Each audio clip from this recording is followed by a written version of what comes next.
너 왜 이렇게 느려? 왜 이렇게 느려? 엄마, 대체 왜 이러세요? 전화 좀 받으세요. 딸아이 민지의 목소리가 떨리고 있었어요. 하지만 저는 이미 마음을 굳혔죠. 핸드폰을 꺼내서 문자를 보냈어요. 민지야, 엄마는 이제 엄마 인생을 살려고 해. 3개월 동안 연락하지 마. 엄마가 돌아올지 안 돌아올지는 그때 가서 생각해 볼게. 그리고 전화를 꺼버렸어요.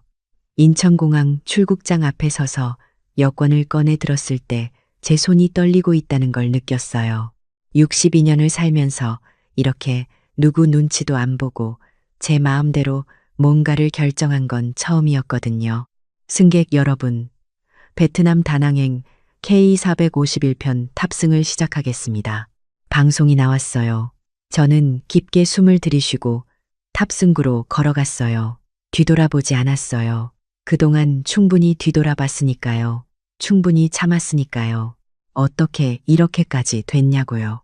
그 이야기를 들려드릴게요. 제 이름은 김순이에요. 올해 62이고요. 남편을 하늘나라로 보낸 지 5년이 됐어요. 딸 하나 있는데 민지라고 해요. 35살이죠. 손주가 둘 있어요. 7살 주호랑 4살 서연이요. 남편이 돌아가시고 나서 1년쯤 지났을 때였어요. 딸이 저한테 제안을 했죠. 엄마, 혼자 사시면 외로우시잖아요. 우리 집으로 오세요. 우리 집 1층에 작은 방 있잖아요. 거기 엄마 방으로 꾸며 드릴게요. 손주들도 보시고 우리도 엄마 챙겨드리고 그게 서로 좋잖아요. 처음엔 거절했어요. 아무리 친정딸이라도 시집간 딸 집에 들어가 사는 게 편할 리가 없잖아요. 하지만 민지가 계속 설득했죠. 엄마, 요즘 세상이 어디 옛날 같아요. 우리는 시댁, 친정 그런 거 안 따져요. 동우 오빠도 엄마 좋아하고 애들도 할머니 보고 싶어 해요. 제발 오세요. 사위, 동우도 전화를 했어요. 장모님, 저희가 모시겠습니다. 혼자 계시는 것보다 가족들이랑 함께 계시는 게 훨씬 좋죠. 걱정 마시고 오세요. 그렇게 착한 말들을 듣고 나니까 거절하기가 미안하더라고요. 그래서 결국 2년 전에 딸네 집 1층으로 들어갔어요. 민지네 집은 3층짜리 단독주택이었어요. 1층은 작은 방 하나랑 화장실, 그리고 주방 일부를 쓸 수 있게 되어 있었고요. 2층이 거실이랑 안방, 3층이 아이들 방이었죠. 처음 한두 달은 정말 좋았어요.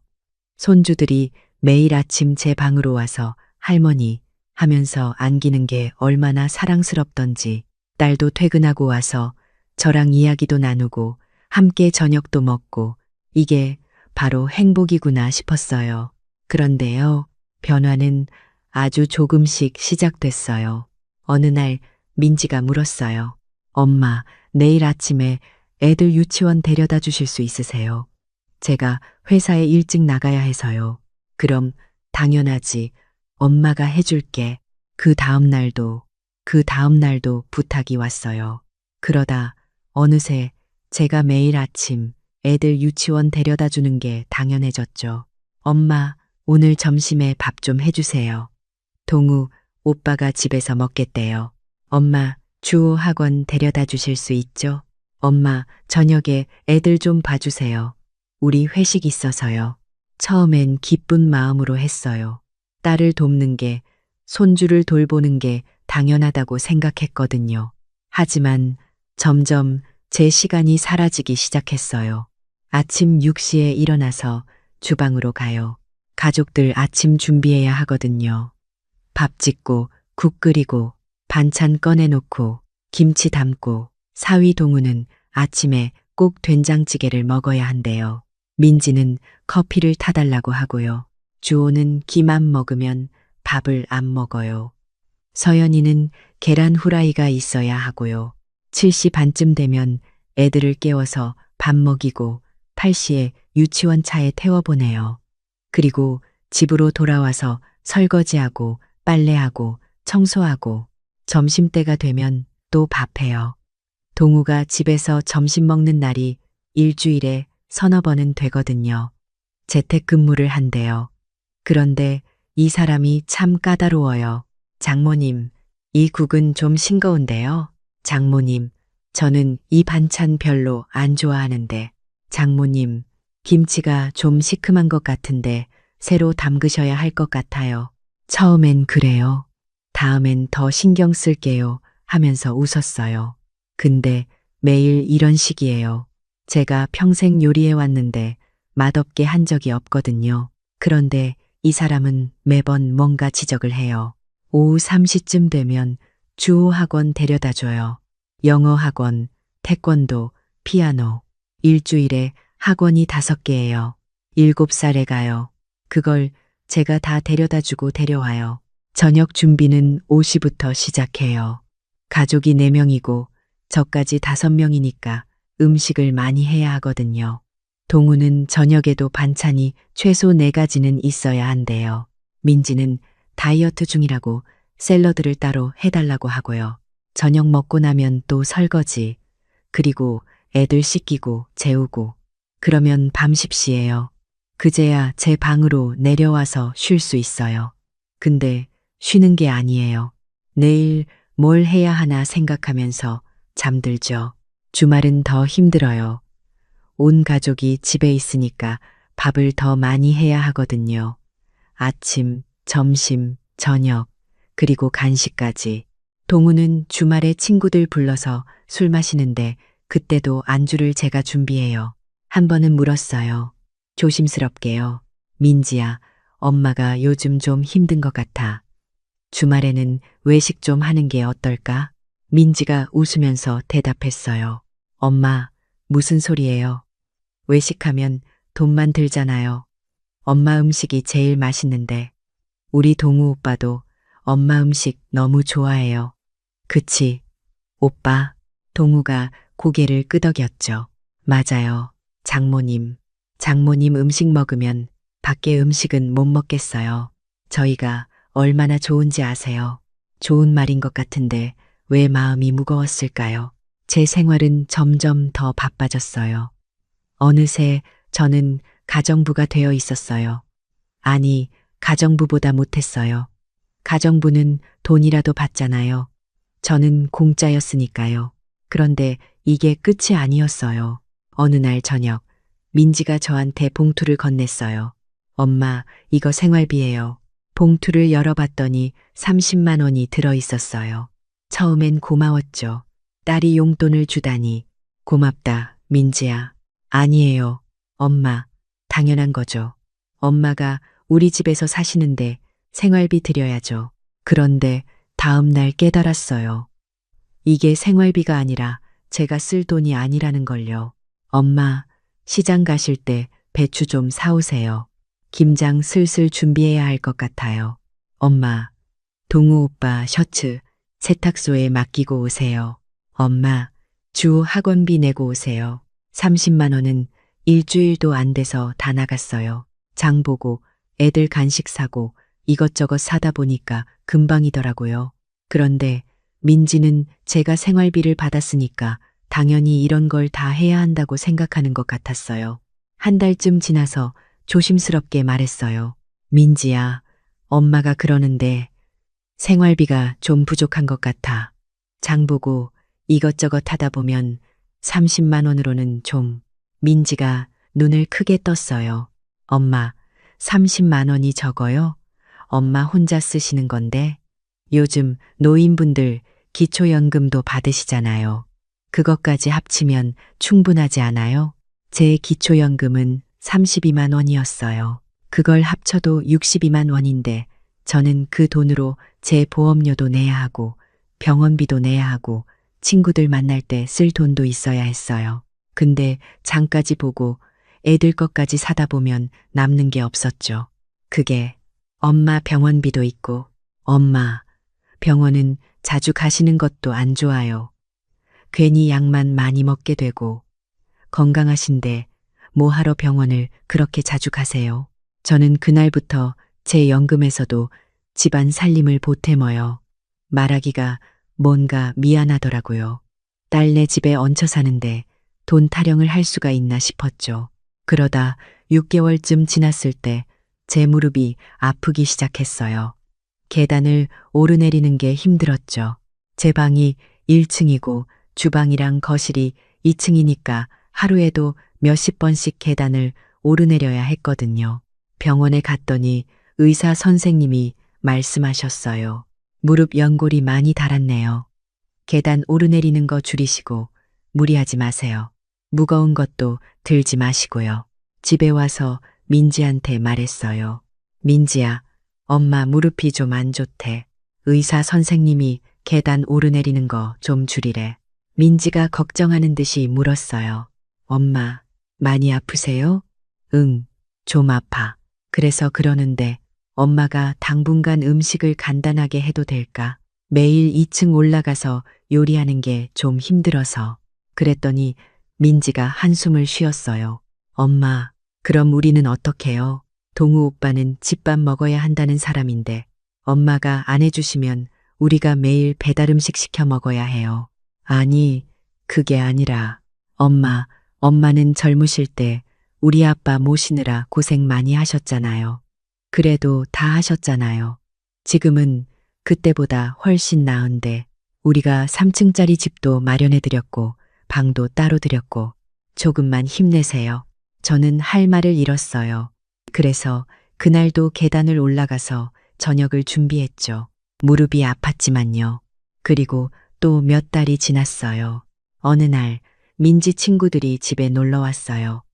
5명쯤 됐던 것 같아요. 민지가 아침에 말했죠. 엄마, 오늘 친구들 오는데 점심 좀 준비해 주세요. 괜찮은 거로요. 제 친구들한테 엄마 요리 솜씨 자랑하고 싶어요. 저는 아침부터 장을 보러 갔어요. 불고기용 고기를 사고 신선한 야채를 사고 전 부칠 재료도 샀어요. 제 돈으로요. 민지는 돈을 주지 않았거든요. 점심때가 되자 친구들이 왔어요. 저는 2층 주방에서 요리를 하고 있었죠. 불고기 굽고 잡채 만들고 전 부치고 땀을 뻘뻘 흘리면서 이 시간 동안 요리했어요. 음식을 상에 차려놓으니까 친구들이 감탄했어요. 와, 언니 진짜 좋겠다. 이런 음식을 집에서 먹을 수 있다니. 맞아. 나도 우리 엄마가 이렇게 해주셨으면. 민지가 뿌듯한 얼굴로 웃었어요. 우리 엄마 요리 진짜 잘하시거든요. 매일 이렇게 해주세요. 그때 한 친구가 물었어요. 어머님은 안 드세요. 민지가 대답했어요. 아, 엄마는 1층에서 드실 거예요. 엄마는 혼자 편하게 드시는 게 더 좋으시대요. 사실이 아니었어요. 저는 그냥 함께 먹을 생각이었는데 민지가 미리 그렇게 말해버렸죠. 저는 어쩔 수 없이 1층 제 방으로 내려왔어요. 남은 음식 조금을 접시에 담아서요. 위에서는 웃음소리가 들렸어요. 즐거워 보였죠. 근데 저는 혼자 방에서 식은 밥을 먹고 있었어요. 그날 저녁 친구들이 다 가고 나서 설거지를 하러 갔어요. 싱크대에 그릇이 산더미처럼 쌓여 있었어요. 민지는 거실에서 TV를 보고 있었고요. 민지야, 설거지 좀 같이 할까? 엄마, 제가 오늘 친구들 접대하느라 피곤해요. 내일 일찍 일어나야 하기도 하고 엄마가 해주세요. 밤 10시까지 설거지를 했어요. 제 무릎은 계속 아팠고 허리도 아프기 시작했어요. 그리고 제 생일이 다가왔어요. 예전엔 민지가 케이크라도 사오고 외식이라도 했었는데요. 그날 아침 민지가 말했어요. 엄마, 생신 축하드려요. 그런데 엄마, 오늘 저녁에 동우 오빠 회사 사람들 집에 초대했어요. 중요한 사람들이라서 잘 대접해야 하거든요. 엄마가 음식 좀 준비해 주실 수 있죠? 민지야, 오늘이 엄마 생일인데. 알아요. 엄마, 그래서 더 부탁드리는 거예요. 엄마가 요리 잘하시잖아요. 오빤 오늘 되게 중요한 날이거든요. 승진이 걸려 있어요. 제발 부탁드려요. 저는 그날 제 생일에 8명분의 저녁을 준비했어요. 갈비찜에 전 종류별로 5가지, 나물 반찬, 김치, 찌개, 밥, 오전 10시부터 저녁 6시까지 주방에서 일했어요. 손님들이 왔을 때 저는 1층으로 내려가 있었어요. 민지가 그러라고 했거든요. 엄마, 손님들 오시면 엄마는 1층에 계세요. 그게 더 편하실 거예요. 위층에서 웃음소리가 들렸어요. 제가 만든 음식을 먹으면서요. 칭찬하는 소리도 들렸어요. 와, 이 갈비찜 정말 맛있네요. 이런 요리를 집에서 먹을 수 있다니 동우 씨 정말 부럽습니다. 동우의 목소리가 들렸어요. 하하, 저희 장모님이 요리를 잘하셔서요. 민지가 끼어들었어요. 우리 엄마가 이런 거 해주시는 거 너무 좋아하세요. 매일 이렇게 해주신다니까요. 저는 제 방에서 컵라면을 끓여 먹었어요. 제 생일 저녁 식사였죠. 그날 밤 손님들이 다 가고 나서도 아무도 제 방에 내려오지 않았어요. 생일 축하해요. 한마디도 없었어요. 저는 침대에 누워서 천장을 바라봤어요. 눈물이 났지만 참았어요. 다음 날 아침 설거지를 하러 올라갔더니 싱크대에 또 그릇이 가득했어요. 그걸 보는 순간 뭔가가 무너지는 느낌이었어요. 내가 지금 뭘 하고 있는 거지? 그때 민지가 나타났어요. 엄마, 어제 정말 고마웠어요. 동우 오빠, 상사분이 음식 정말 맛있었다고 하셨대요. 덕분에 좋은 인상 남긴 것 같아요. 그래. 아, 그리고 엄마. 다음 주에 동우 오빠 부모님 오신대요. 그때도 음식 부탁드려요. 시부모님 입맛이 까다로우셔서 엄마가 해주셔야 할 것 같아요. 저는 대답하지 않았어요. 할 말이 없었거든요. 그리고 그 다음 주가 됐어요. 동우의 부모님이 부산에서 올라오셨어요. 민지가 미리 말했었죠. 엄마, 시부모님이 되게 까다로우세요. 특히 시어머니가 음식도 전통 방식으로 해야 하고 집도 깨끗해야 하고 엄마가 좀 신경 써주세요. 저는 이틀 전부터 준비했어요. 집 청소를 다시 하고 장을 봐서 신선한 재료를 사고 반찬도 미리 만들어 뒀죠. 시부모님이 도착하신 날 저는 아침 5시에 일어났어요. 아침상을 준비해야 했거든요. 전통 방식으로요. 밥, 국, 나물 반찬 6가지, 김치 3가지, 생선구이, 계란찜.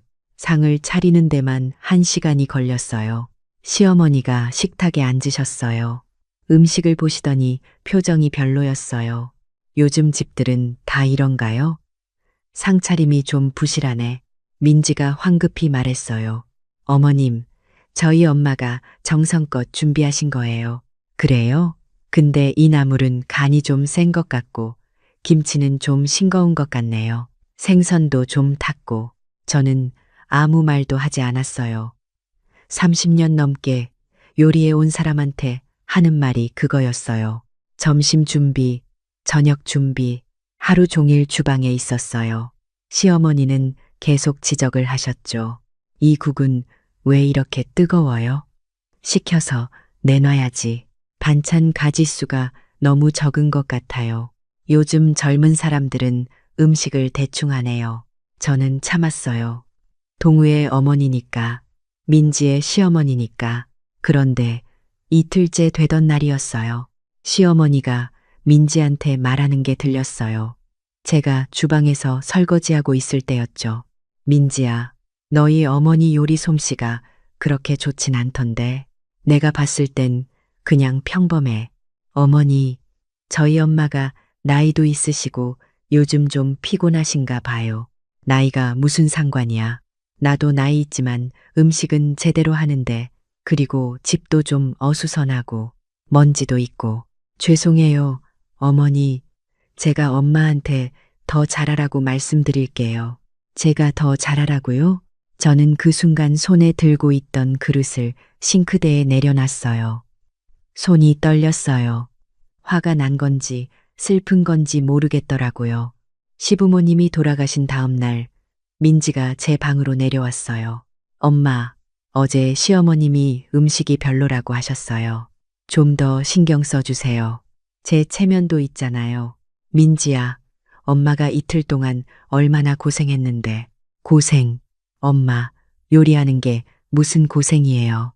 원래 해오던 일인데 시어머님 입맛이 까다로우신 건 어쩔 수 없잖아요. 다음에 오시면 더 잘해주세요.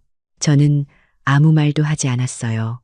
뭘 말해도 소용없을 것 같았거든요.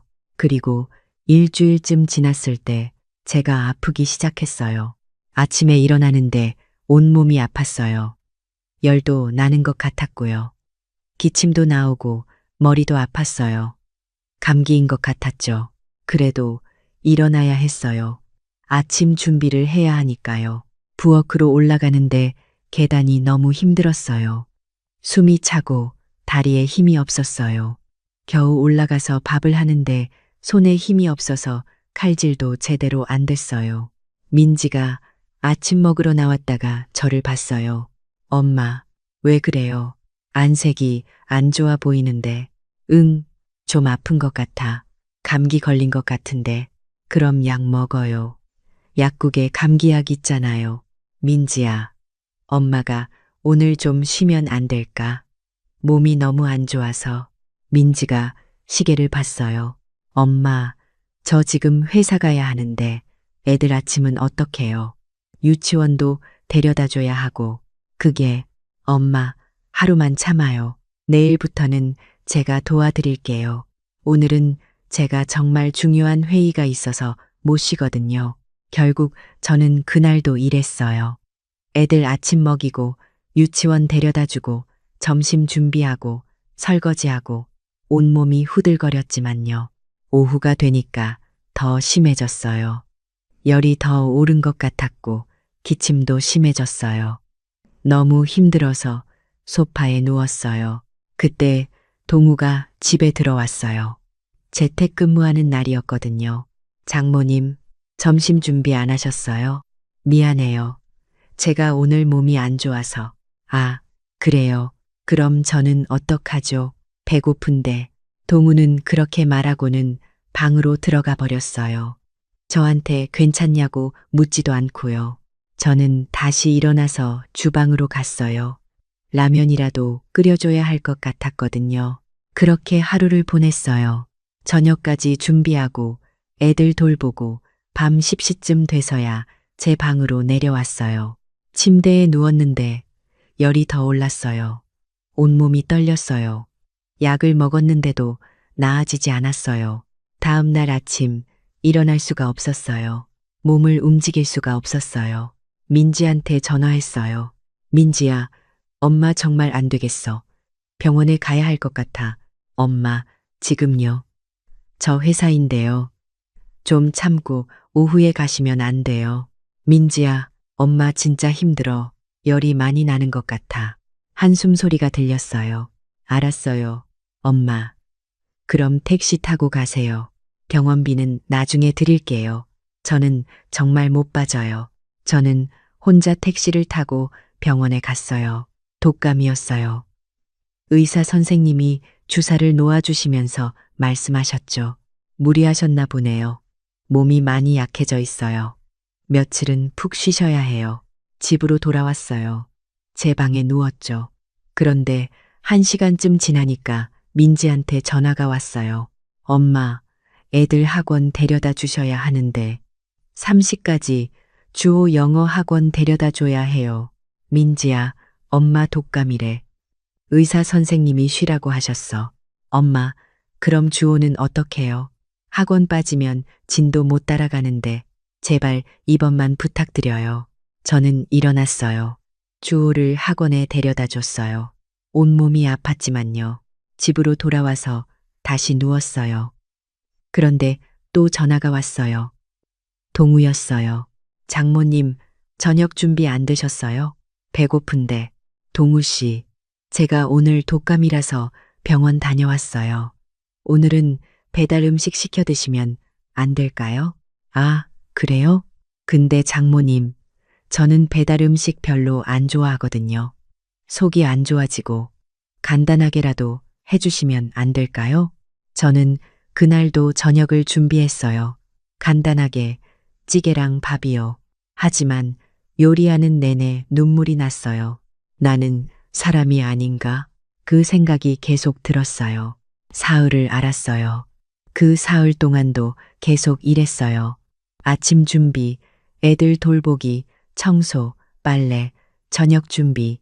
아무도 제가 쉴 수 있게 해주지 않았어요. 겨우 몸이 좀 나아졌을 때 저는 거울을 봤어요. 제 얼굴이 너무 초췌해져 있었어요. 2년 전에 이 집에 왔을 때랑 완전히 다른 사람이었죠. 그때 깨달았어요. 나는 이 집에서 가족이 아니야. 그냥 무료 가정부일 뿐이야. 그리고 그날 저녁 결정적인 일이 일어났어요. 민지가 저녁 먹으면서 말했어요. 엄마, 다음 달에 동우 오빠 승진 축하 파티 하려고 해요.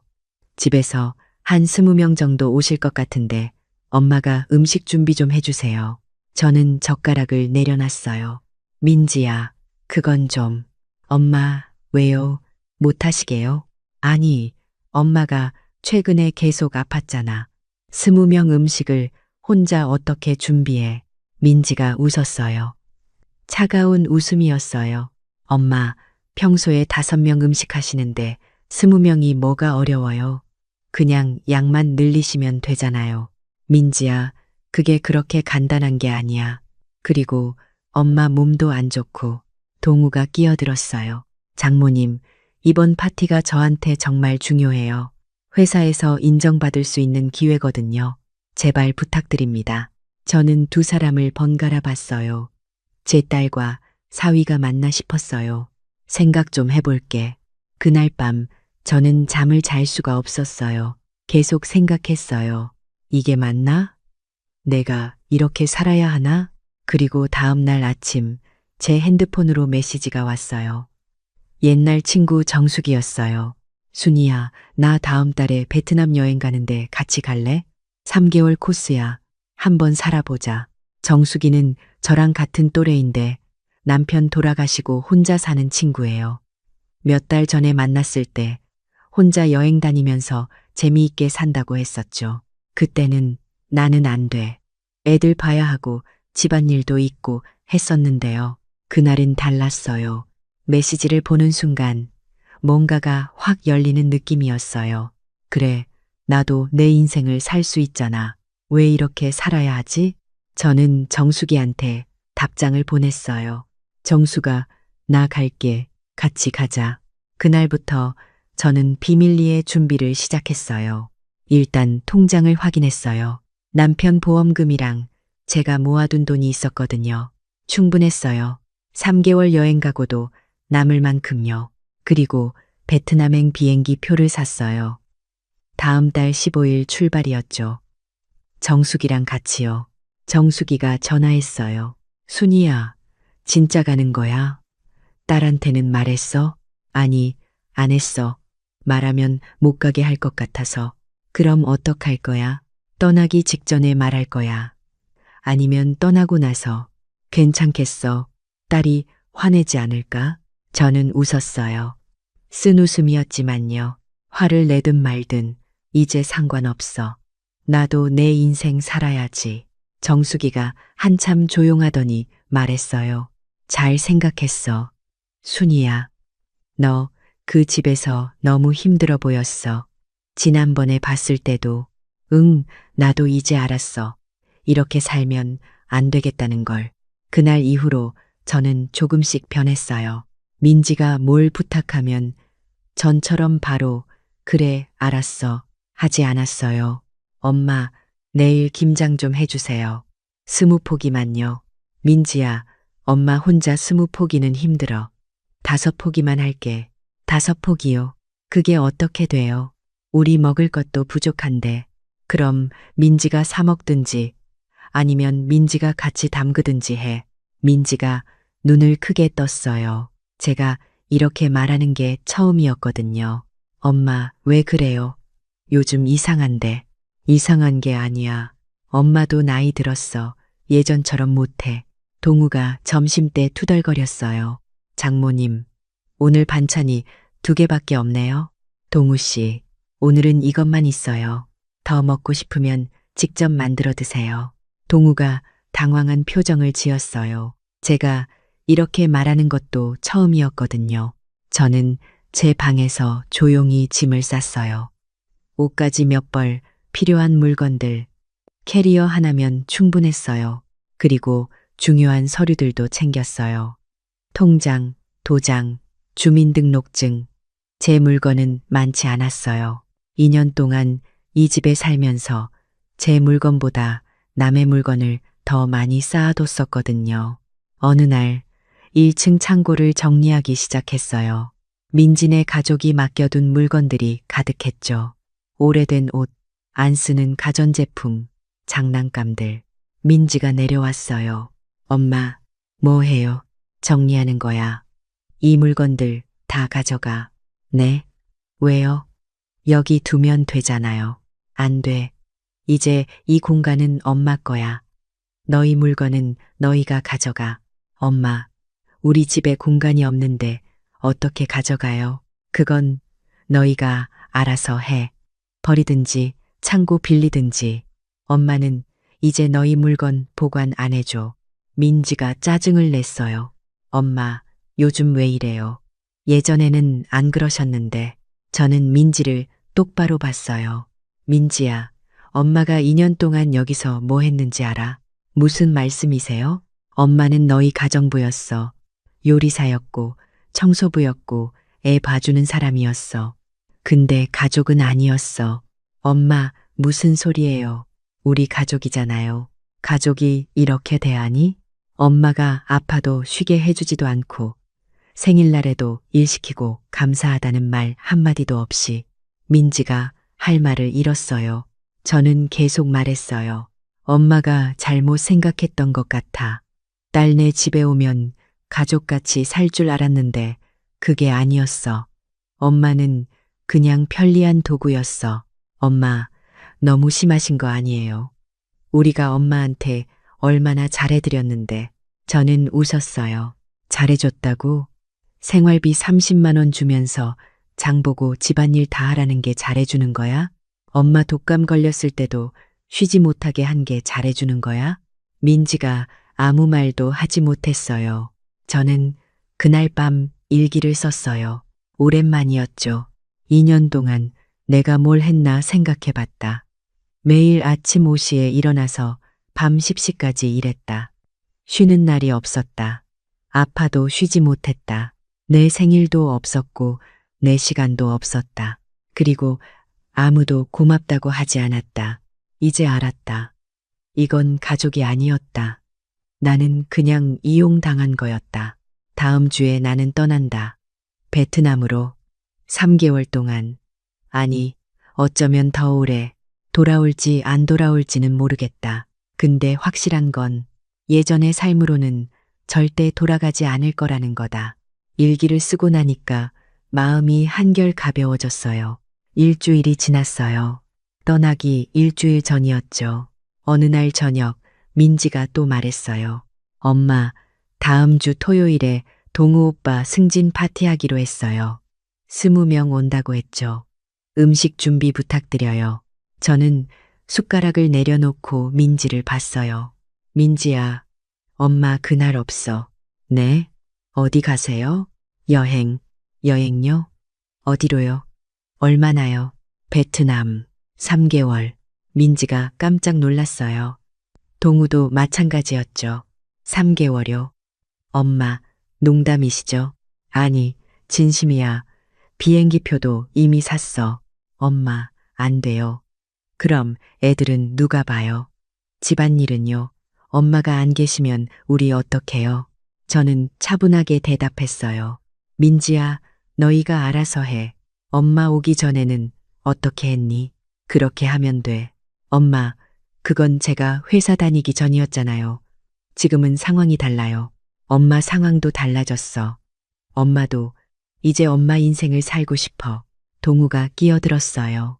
장모님, 그럼 파티는 어떡하죠?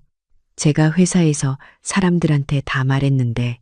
동우, 민지가 목소리를 높였어요. 엄마, 이게 무슨 말이에요? 갑자기 3개월 여행. 우리 생각은 안 하세요? 저도 목소리를 높였어요. 저도 모르게요. 민지야, 너는 엄마 생각 한 번이라도 해봤니? 엄마가 2년 동안 얼마나 힘들었는지, 얼마나 아팠는지 한 번이라도 생각해 봤어? 엄마 생일날 뭐 했니? 엄마 몸 아플 때 뭐 했어? 엄마한테 고맙다는 말, 사랑한다는 말 한 번이라도 해봤니? 민지가 말문이 막혔어요. 저는 계속했어요. 엄마는 너희한테 가정부였어. 엄마가 아니었어. 이제 엄마도 엄마 인생을 살 거야. 3개월 동안 너희 없이. 그날 밤 집안 분위기는 최악이었어요. 민지는 방에 들어가서 나오지 않았고 동우는 저를 째려보기만 했어요. 근데 신기하게도 저는 마음이 편했어요. 드디어 제 마음을 말했으니까요. 다음 날 아침 저는 제 방 짐을 다 쌌어요. 필요 없는 물건들은 다 버렸어요. 2년 동안 모았던 것들이었지만 이제 필요 없었거든요. 그리고 마지막으로 할 일이 하나 남았어요. 편지를 쓰는 거였어요. 민지한테요. 민지에게 엄마가 이 편지를 쓰는 건 너한테 뭔가를 원해서가 아니야. 그냥 엄마 마음을 정리하고 싶어서야. 2년 전에 이 집에 왔을 때 엄마는 정말 행복했어. 딸네 집에서 손주들 보면서 가족같이 살 수 있을 거라고 생각했거든. 근데 달랐어. 엄마는 가족이 아니었어. 엄마는 편리한 도구였어. 필요할 때 쓰고 아플 때도 쓰고 쉬고 싶어도 쉬게 해주지 않는. 엄마가 너한테 화가 난 건 아니야. 그냥 슬퍼. 내 딸이 엄마를 사람으로 안 보고 도구로 봤다는 게 이제 엄마는 떠날 거야. 엄마 인생을 살러. 62년을 살았는데 엄마를 위해 산 시간이 얼마나 될까? 거의 없어. 이제는 엄마를 위해 살고 싶어. 3개월 후에 돌아올지 안 돌아올지는 모르겠어. 근데 확실한 건 예전처럼은 절대 안 살 거라는 거야. 엄마를 원망하지 마. 이건 너 때문이 아니야. 엄마가 선택한 거니까. 건강해라. 엄마는 언제나 너를 사랑해. 근데 이제는 엄마 자신도 사랑하고 싶어. 엄마가 편지를 봉투에 넣고 책상 위에 놓았어요. 그리고 마지막 날이 왔어요. 새벽 4시에 일어났어요. 조용히 씻고 옷을 입고 캐리어를 끌고 나왔어요. 현관문을 나서는데 뒤를 돌아봤어요. 2층에 불이 꺼져 있었어요. 모두 자고 있었죠. 잘 있어, 민지야. 엄마는 이제 엄마 인생을 살러 갈게. 택시를 타고 인천공항으로 향했어요. 정수기가 공항에서 기다리고 있었죠. 순이야, 진짜 왔네. 그럼 내가 왜 안 와? 우리는 웃으면서 포옹했어요. 비행기를 타기 전에 민지한테 문자를 보냈어요. 그게 제가 이 이야기 처음에 말했던 그 문자였죠. 민지야, 엄마는 이제 엄마 인생을 살려고 해. 3개월 동안 연락하지 마. 엄마가 돌아올지 안 돌아올지는 그때 가서 생각해 볼게. 그리고 핸드폰을 껐어요. 비행기가 이륙했을 때 창밖을 봤어요. 서울이 점점 작아지고 있었어요. 눈물이 났어요. 근데 슬픈 눈물이 아니었어요. 시원한 눈물이었어요. 이제 시작이야. 내 인생이. 베트남 다낭에 도착했을 때가 오후 1시쯤이었어요. 공항을 나오자마자 따뜻한 바람이 얼굴에 닿았어요. 한국의 추운 날씨와는 완전히 달랐죠. 정수기가 제 손을 잡았어요. 순이야, 우리 진짜 해냈어. 응, 진짜 해냈어. 우리는 미리 예약해둔 작은 게스트하우스로 갔어요. 바다가 보이는 곳이었죠. 방은 작았지만 깨끗했고 발코니에서 바다가 보였어요. 짐을 풀고 발코니로 나갔어요. 파도 소리가 들렸어요. 저는 의자에 앉아서 한참 동안 바다를 봤어요. 이게 자유구나. 핸드폰은 계속 꺼져 있었어요. 3일 후에 켰어요. 민지한테서 문자가 수십 통 와 있었죠. 엄마, 전화 좀 받으세요. 엄마, 농담이시죠? 진짜 베트남 가신 거예요? 엄마, 제발 연락 주세요. 걱정돼요. 엄마, 우리 어떡해요? 애들이 엄마 찾아요. 마지막 문자는 이거였어요. 엄마, 동우 오빠 파티 망했어요. 엄마 때문이에요. 저는 문자를 읽고 한숨을 쉬었어요. 여전히 자기 생각만 하네요. 답장을 보냈어요. 민지야, 엄마는 잘 있어. 3개월 후에 연락할게.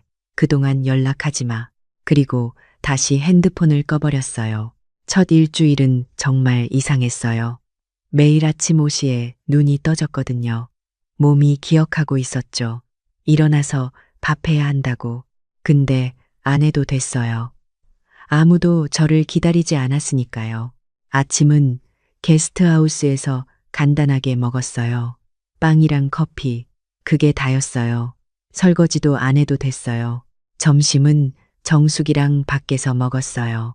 베트남, 쌀국수, 반미, 분짜, 새로운 음식들을 먹어보는 게 재미있었어요. 저녁도 마찬가지였어요. 시장에 가서 과일 사 먹고 작은 식당에서 현지 음식 먹고 하루 종일 요리 안 해도 됐어요. 청소 안 해도 됐어요. 빨래는 일주일에 한 번 세탁소에 맡겼어요. 시간이 남았어요. 정말 많이요. 그 시간에 뭘 했냐고요. 아침에 일어나면 바다를 봤어요. 그냥 앉아서 1시간 동안 바다를 바라봤어요.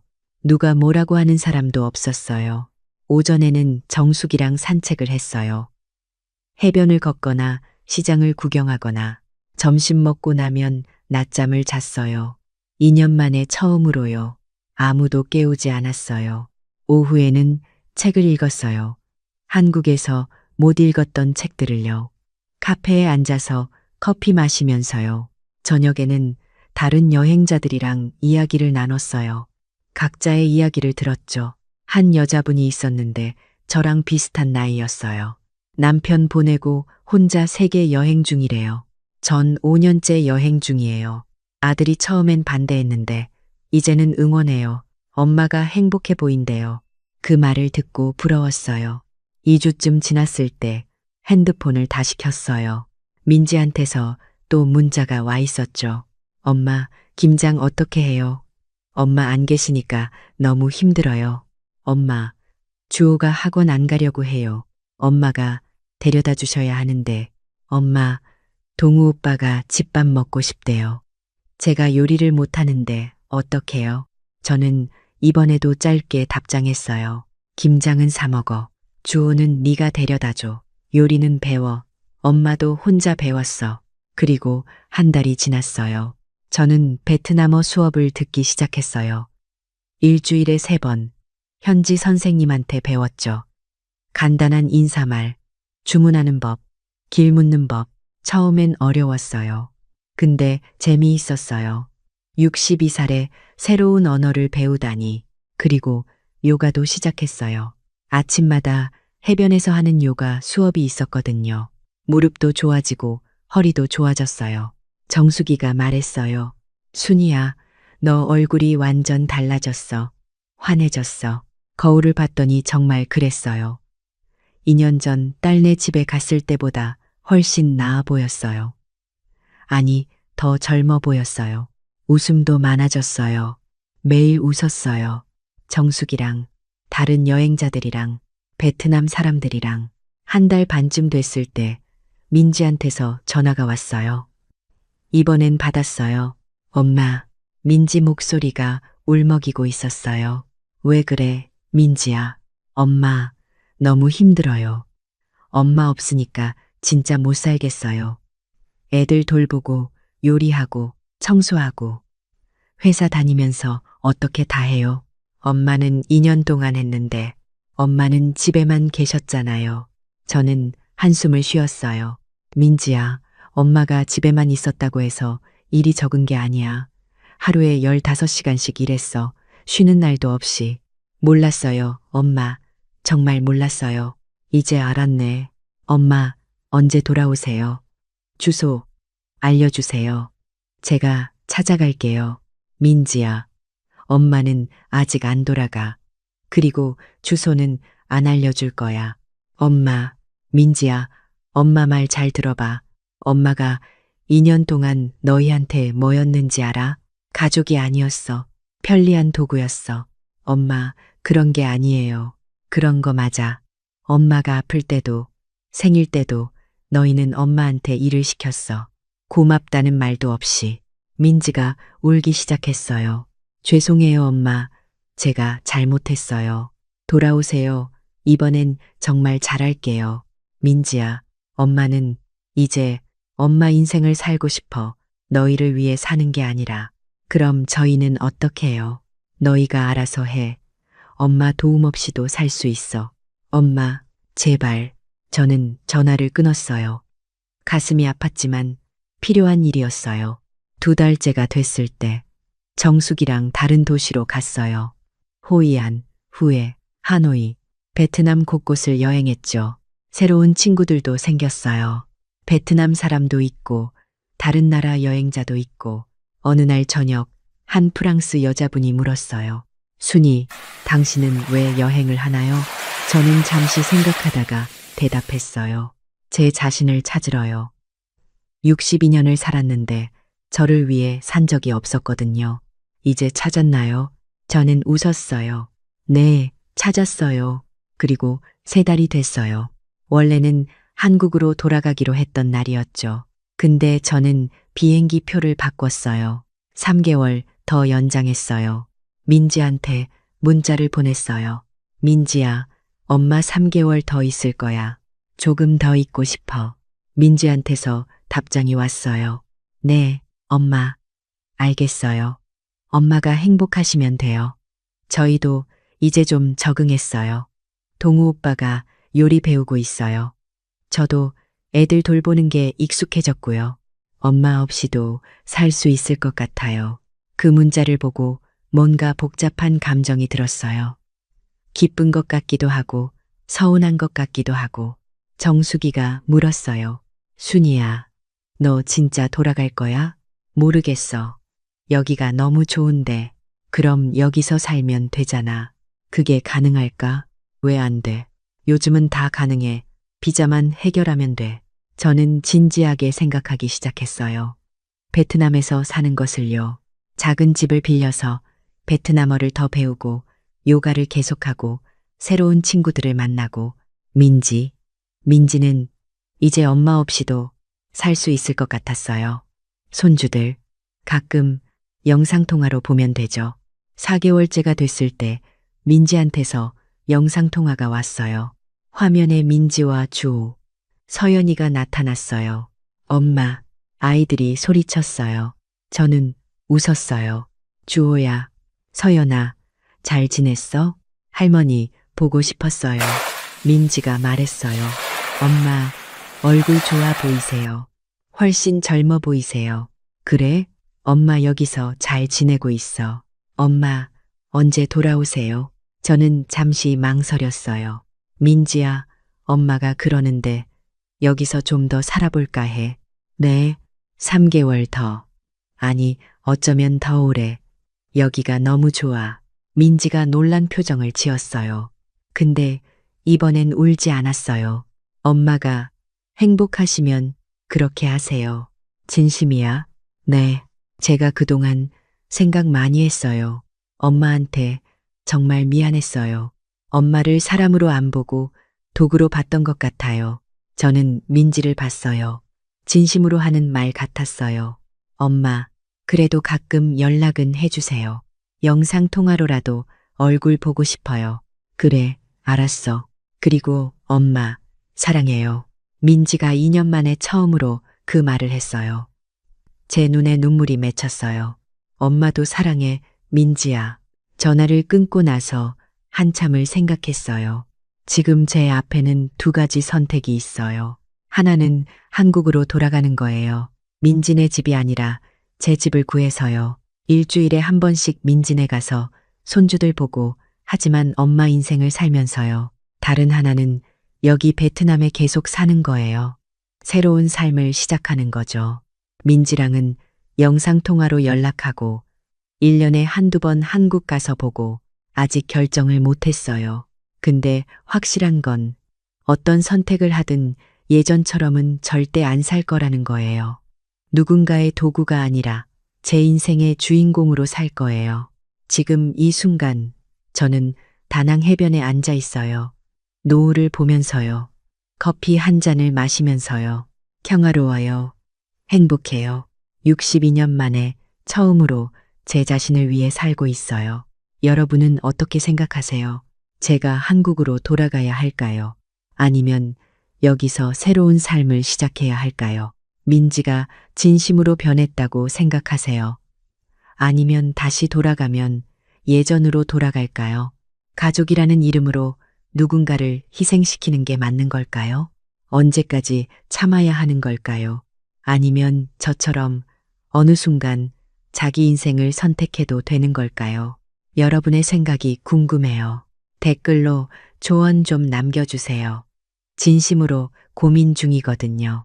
어떤 선택을 하든 이제 저는 제 인생의 주인이 될 거예요. 그게 제가 이 여행에서 배운 가장 중요한 것이에요. 여러분도 기억하세요. 가족도 중요하지만 자기 자신도 중요해요. 희생도 아름답지만 자기 파괴는 아니에요. 사랑한다는 이유로 자신을 잃어버리면 안 돼요. 저는 이제 알아요. 내가 행복해야 남도 행복하게 해줄 수 있다는 걸요. 여러분의 이야기도 들려주세요. 우리 함께 이야기 나눠요.